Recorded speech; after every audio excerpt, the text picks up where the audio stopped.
La République démocratique du Congo est le théâtre de massacres qui ont fait d'innombrables victimes ces dernières années. Mais la plupart des responsables de ces crimes n'ont jamais été jugés. C'est ce que dénonce le réalisateur belge Thierry Michel dans son dernier film, Joël Machkowski et Benoît Feight. Depuis plus de 25 ans, la population congolaise est victime de massacres d'une cruauté innommable. Des exactions commises par des groupes armés et des armées régulières qui proviennent du Congo, mais aussi des pays voisins. Et depuis 25 ans, ces criminels jouissent d'une impunité totale. Cette réalité a pratiquement disparu des radars de la communauté internationale.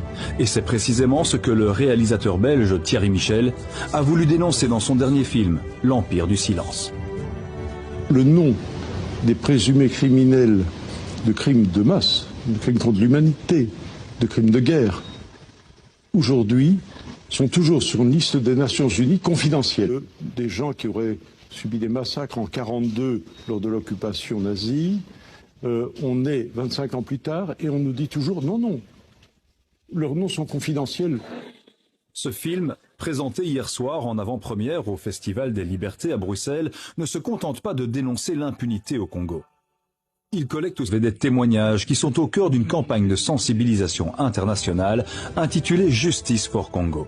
Un plaidoyer pour que les criminels qui ont ensanglanté le pays soient enfin traduits en justice, au Congo ou ailleurs. Le problème du Congo, c'est que les belligérants et les responsables des massacres ne sont pas tous congolais. Il y a bien des armées de pays étrangers qui sont intervenus et qui ont fait des actes inqualifiables, qui sont redevables de la souffrance qu'ils ont imposée au peuple congolais. Et donc là, évidemment, la justice congolaise n'est pas apte à juger des crimes qui ont été commis par des militaires et des armées étrangères.